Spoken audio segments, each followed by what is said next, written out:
Ikan. Ya. Oh. Cepat ya betul-betul. Cepat. Cepat usul. Okey. Okey, tak nak main cepat. Oh. So, berjuka.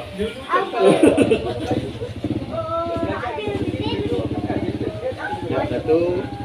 Cepat. So, dia peluang. Dia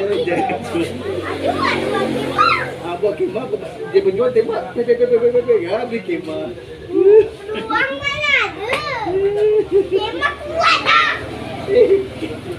Nanti bila aku berkemah seorang, Okey, dah usul cepat. aku tembak nanti bapa. Okey. Oh.